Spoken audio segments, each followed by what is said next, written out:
My husband went to the bank every Tuesday at exactly 2 p.m.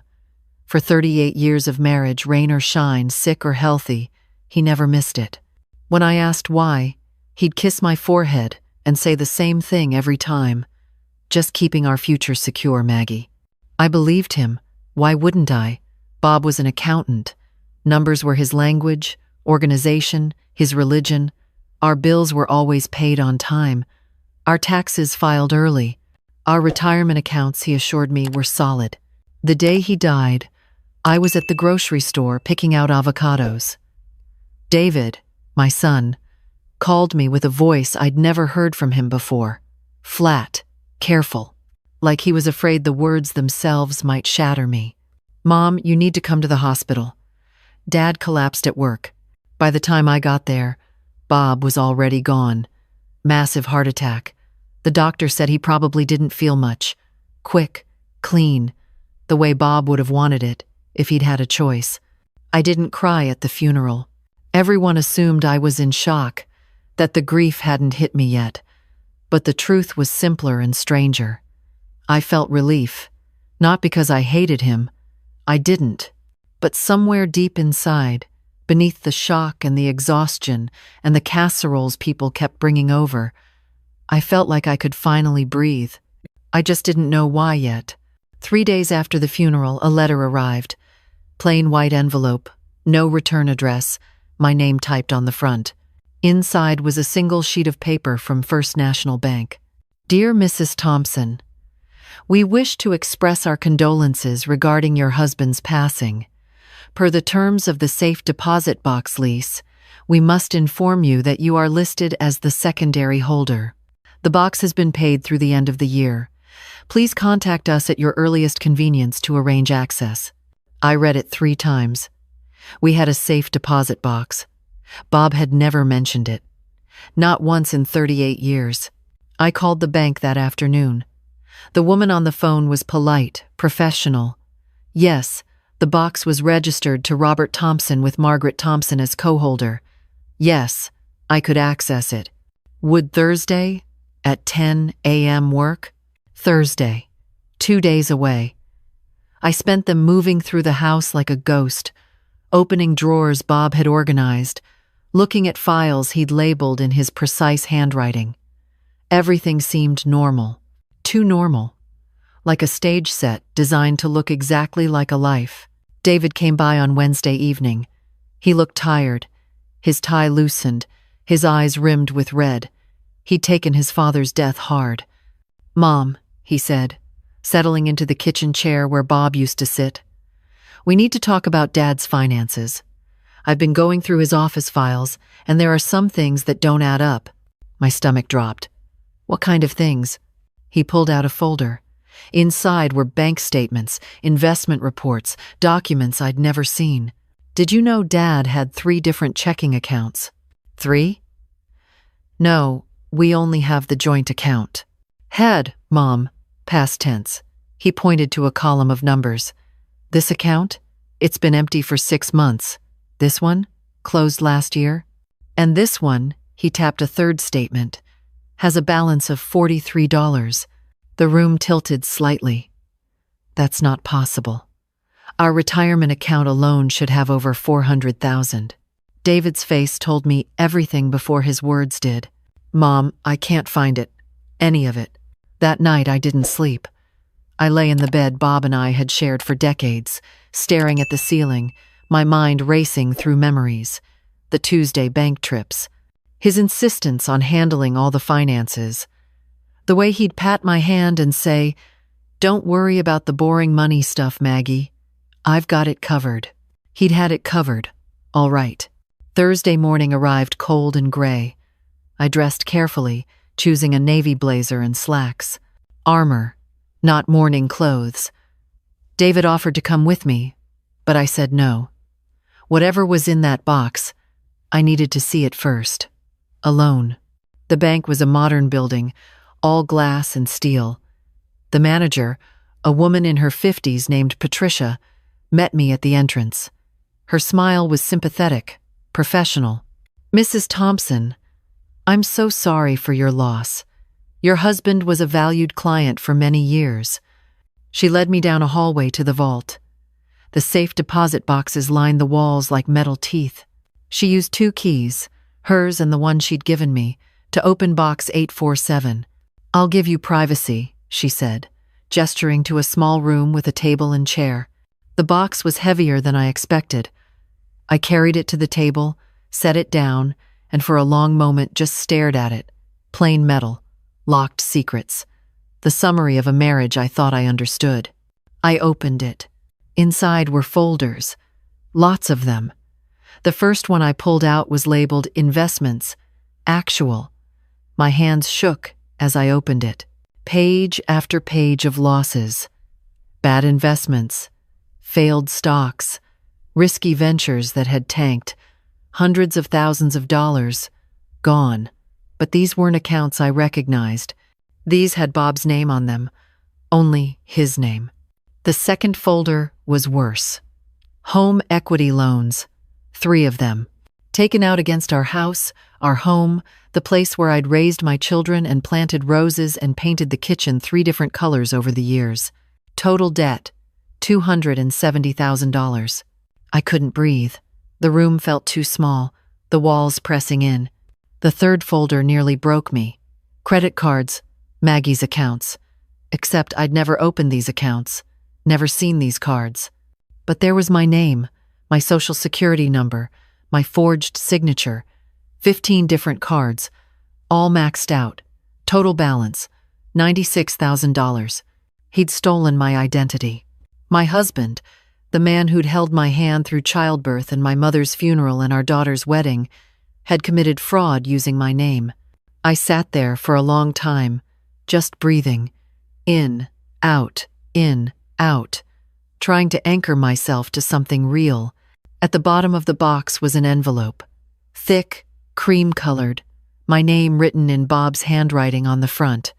I opened it with steady hands. The grief, the shock, all of it had burned away.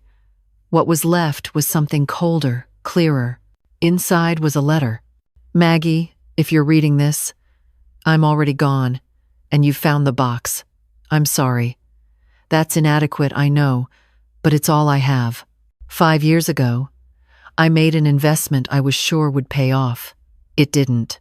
I tried to fix it. Every Tuesday, I went to the bank trying to restructure, trying to find a way out. But I just dug us deeper.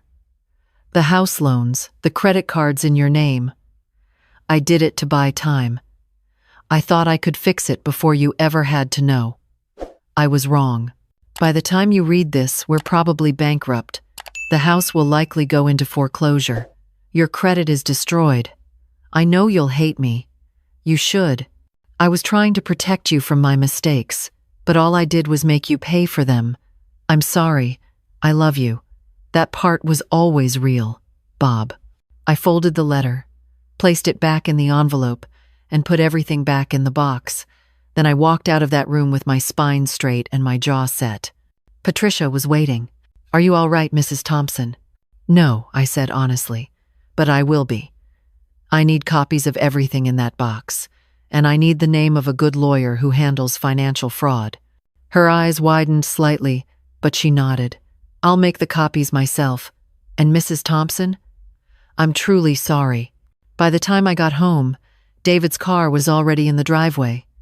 He met me at the door, his face tight with worry. "Mom, I found something else. Dad's life insurance policy." "Don't tell me," I said, setting my purse down with more force than necessary. "There isn't one." He blinked. "How did you know?" "Because your father spent the last 5 years destroying everything we built, and apparently he was very thorough about it."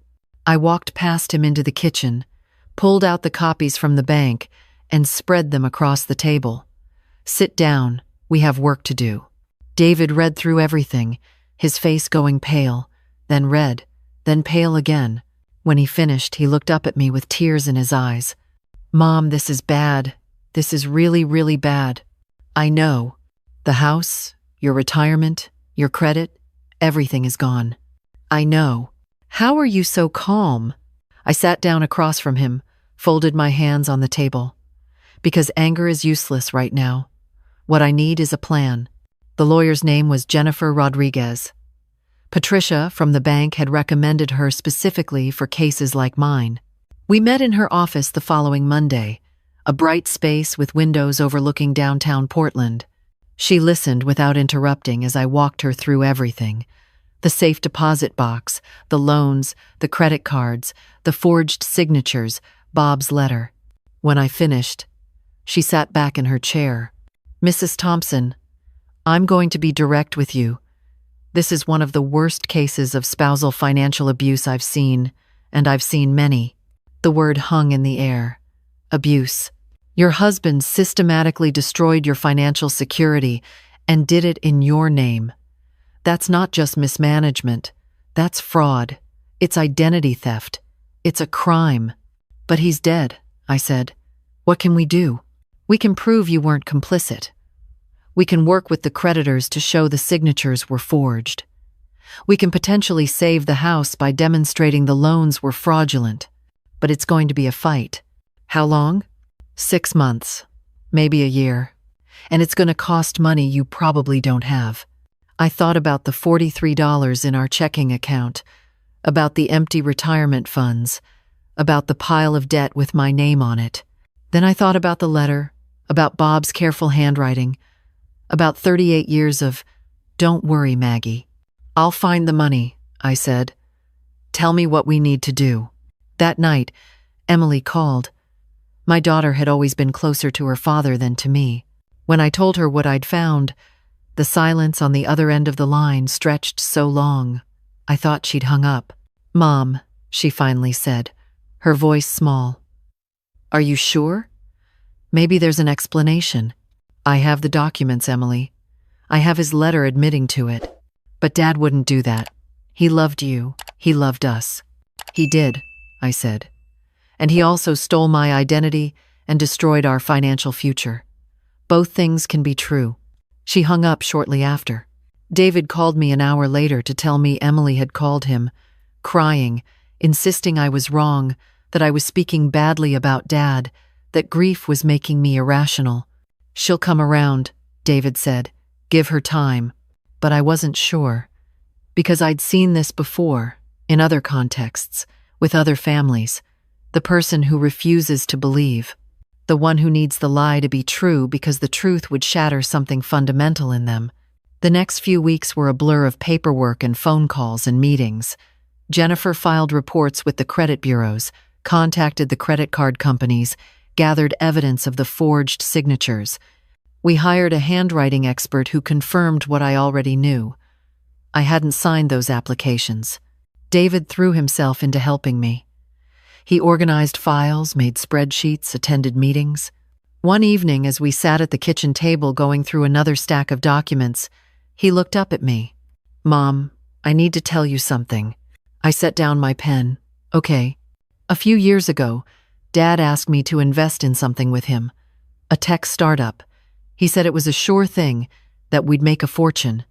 I had $50,000 saved for the kids' college fund. He wanted me to put it all in. My heart sank. "David, please tell me you didn't." I almost did. But Sarah, his wife, she didn't trust it. She said if it was such a sure thing, why did Dad need our money? We fought about it. I was so angry at her. But she held firm. I told Dad no. He looked at me with haunted eyes. I think he was already in trouble then. I think he was trying to use my money to fix his mistakes. And if I'd said yes, we'd have lost everything too. I reached across the table and took his hand. "But you didn't. Sarah saved you. That's what matters." Do you think he would have kept going? Taking from other people? I thought about the letter, about Bob's words. I think he was drowning, and drowning people grab onto anything they can reach, even if it pulls someone else under. 3 months after Bob's death, we had our first victory. 2 of the credit card companies agreed the signatures were forged and removed the debt from my credit report. It wasn't much, but it was something. Proof that the truth could win, even if slowly. Emily still wasn't speaking to me. She'd sent a short email saying she needed space, that she couldn't handle the way I was destroying Dad's memory. David said she'd come around eventually, but I wasn't convinced. Some bridges, once burned, stay burned. The lawyer for the home equity loans was harder to fight. They argued that as Bob's spouse, I'd benefited from the money, even if I hadn't signed the papers. Jennifer countered that I could prove I'd never seen the funds. They'd gone into accounts solely in Bob's name, spent on investments that failed before I knew they existed. "We're going to have to go to court," Jennifer said during one of our meetings. "A judge will have to decide if you're liable for debt created through fraud, even though you were married to the person who committed it. Will we win?" She hesitated, and I appreciated her honesty. "I think so, but I can't guarantee it. This is complicated legal territory." The court date was set for late November, 6 months after Bob's death. In the weeks leading up to it, I did something I hadn't done in years. I looked for a job. At 64, I wasn't exactly a hot commodity. I'd been a stay-at-home mom for most of my adult life, going back to part-time work as a librarian after the kids were grown. I'd retired 3 years ago, looking forward to travel and grandchildren and the quiet years I'd earned. Instead, I was applying for positions at bookstores and cafes, anywhere that would hire someone who needed to rebuild from nothing. A small independent bookstore downtown called me in for an interview. The owner, a woman named Ruth, was probably 70, with silver hair and sharp eyes behind red-framed glasses.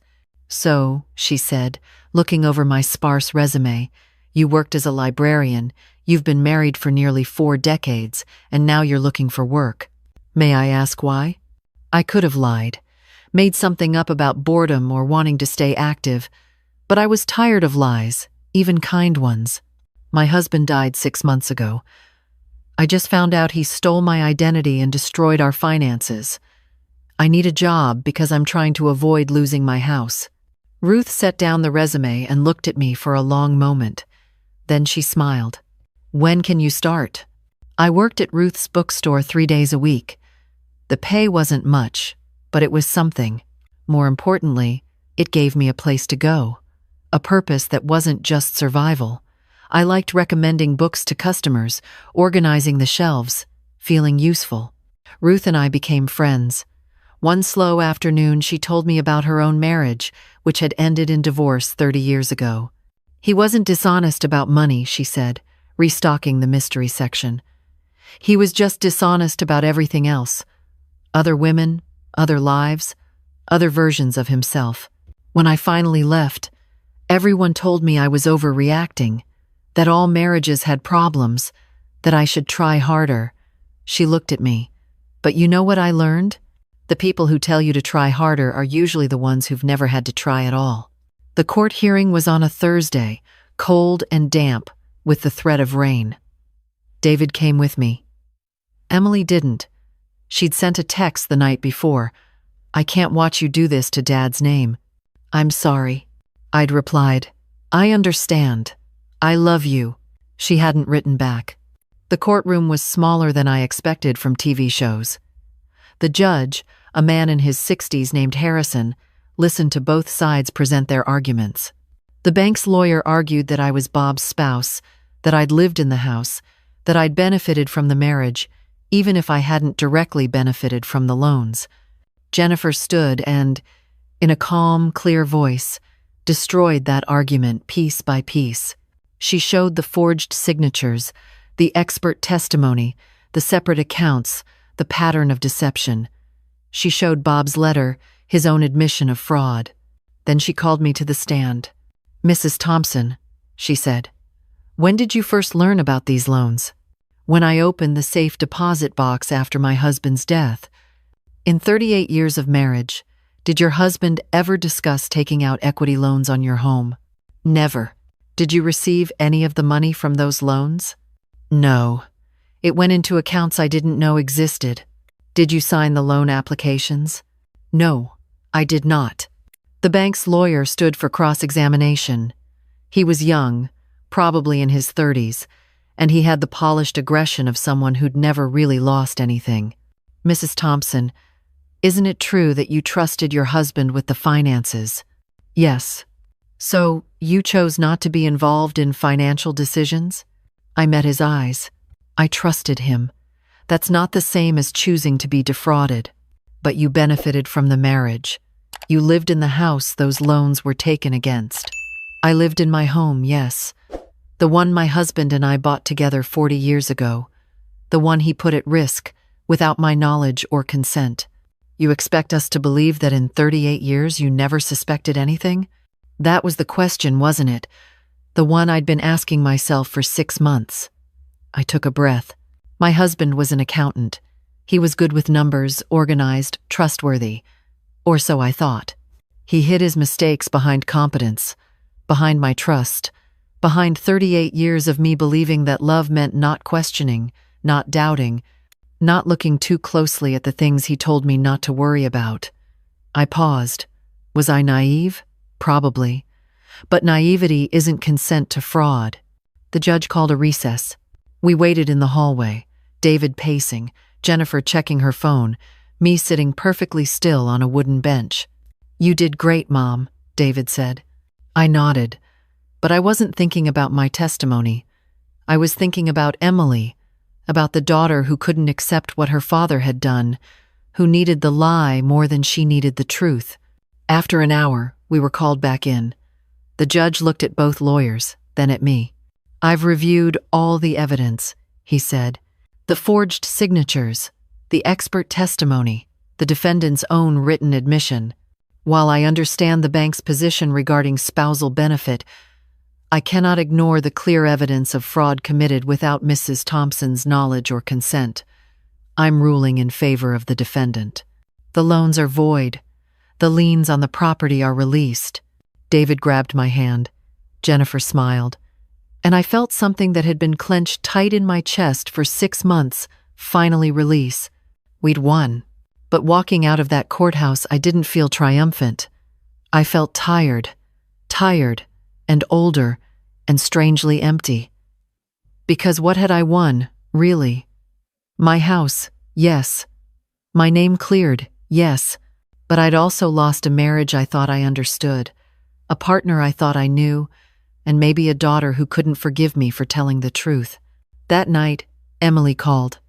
I almost didn't answer, but something made me pick up. Mom. Her voice was thick, like she'd been crying. I need to tell you something. Okay. After the hearing today, I went to the bank. I asked to see Dad's records, the ones you showed the lawyer. I wanted to prove you wrong. She took a shaky breath. But you weren't wrong. It was all there. Everything you said. And there was more. More? He had a credit card in my name too. I never opened it, never saw it. But it's there. $23,000. My credit is ruined, and I never even knew. Oh, Bob, even from the grave, his secrets kept spilling out. Emily, I'm so sorry. I should have believed you. I should have listened. I couldn't imagine Dad doing that. He was my dad. He taught me to ride a bike and helped me with my math homework and walked me down the aisle. How could that person also be this person? Both people were real, I said softly. The good father and the man who made terrible choices. People aren't just one thing. She was quiet for a moment. Can I come over? Of course, anytime. An hour later, my daughter sat at my kitchen table, and I made us tea, and we talked, really talked. About her father, about the debt, about how love and betrayal can exist in the same person, how sometimes the people we trust most are the ones who hurt us deepest, not because they're monsters, but because they're human and flawed and desperate. Jennifer helped Emily file the same fraud claims I had. David pulled together all of us together, all 3 of us sitting in my living room going through documents, making plans, rebuilding. We'll get through this, David said. And I believed him, not because it would be easy, but because we were finally telling the truth, finally seeing clearly, finally not pretending that silence meant peace. The bookstore became my sanctuary. Ruth taught me about running a small business, about inventory and ordering, and the quiet satisfaction of matching the right book to the right reader. One day, a woman came in looking lost. "Can I help you?" I asked. She hesitated, then said, "Do you have anything about financial abuse in marriage?" I walked her to the self-help section, pulled down 3 books, and then, on impulse, said, "I have experience with this if you want to talk." We talked for an hour. Her story was different from mine, but the pattern was the same: control disguised as care, isolation disguised as protection, manipulation disguised as love. When she left, she hugged me. "Thank you for believing me." After she left, Ruth looked at me. "You're good at that." At what? Listening, believing, not judging. I thought about Emily's initial reaction, about the friends who'd pulled away when I started talking about Bob's fraud, uncomfortable with the messiness of it. "I know what it's like to not be believed," I said simply. Over the next few months, more women came to the bookstore. Word had somehow spread that there was someone there who understood, who'd been through it, who could point them toward resources and lawyers and the truth that they weren't crazy. They weren't imagining it. They weren't alone. Ruth and I started a small support group that met once a month in the back room of the bookstore. Just a circle of chairs and coffee, and women telling their stories. Financial abuse, emotional abuse, the quiet kind that doesn't leave bruises but leaves you hollow. I shared my story at the first meeting. All of it. The Tuesday bank trips, the safe deposit box, the forged signatures, the court battle, the daughter who initially didn't believe me, the reconstruction of a life I thought I'd had figured out. "How did you stay strong?" someone asked. "I didn't," I said honestly. I cried. I was angry. I was terrified. But I kept moving forward anyway because the alternative was giving up, and I'd spent too many years letting someone else make my choices. The group grew. 10 women, then 15, then 20. We shared resources, phone numbers for lawyers, tips for rebuilding credit, strategies for dealing with family members who didn't understand. One evening, after a particularly good meeting, Ruth and I sat in the empty bookstore drinking wine from paper cups. "You know what you're doing, right?" she said. "Running a support group? Building a legacy. Bob tried to destroy you, to leave you with nothing. Instead, you're helping other women avoid the same fate. You're taking what hurt you and using it to help others." She raised her cup. "That's not just survival. That's transformation." I thought about that word. Transformation. I'd spent so much energy trying to get back to who I was before, trying to reclaim the life Bob had stolen. But maybe that wasn't the point. Maybe the point was to become someone new, someone forged in the fire of betrayal and loss and the hard work of rebuilding. A year after Bob's death, I stood in the bookstore at our support group's anniversary meeting. 23 women in a circle, some I knew well, others new, all of us connected by the common thread of having trusted someone who broke that trust. When my husband died, I said, "I thought my life was over." In a way, it was. The life I thought I had, the marriage I believed in, the future I'd planned, all of it died with him. But something else was born. Not immediately, not easily, but gradually.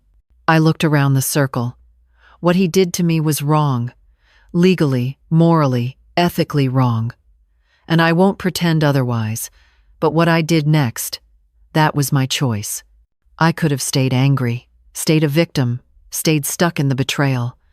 Instead, I chose to move forward, to rebuild, to help others, to transform pain into purpose. After the meeting, a young woman approached me. She couldn't have been more than 35, her eyes red from crying. "My husband handles all our money," she said. "He says I'm not good with numbers, that I should just let him take care of it. But something feels wrong. I don't know what, just wrong." I took her hands. "Trust that feeling. Ask questions. Look at the accounts. Don't let anyone, not even someone you love, keep you in the dark about your own financial life." She nodded, crying harder. "What if I'm wrong? What if I'm just being paranoid? Then you look foolish for 5 minutes. And then you move on, secure in the knowledge that you were protecting yourself. But if you're right, and you don't look, I squeezed her hands. You could lose everything. She came back the next month with documents in hand. Her husband had been taking money from their joint account and putting it into crypto investments he swore would make them rich. He'd lost $80,000. She'd filed for divorce the day before. I'm terrified, she told me. But I'm also free. I knew exactly what she meant. Emily's credit was eventually cleared, just like mine. David invested the $50,000 he'd saved back when Bob tried to get him involved in the failed startup into a college fund for his kids, locked tight where no one else could touch it. And me? I kept working at the bookstore, kept running the support group, kept moving forward. On what would have been my 39th wedding anniversary, I went to the bank. Not First National, where the safe deposit box had been. A different bank, one Bob had never walked into. I opened an account in my name only. Just my name.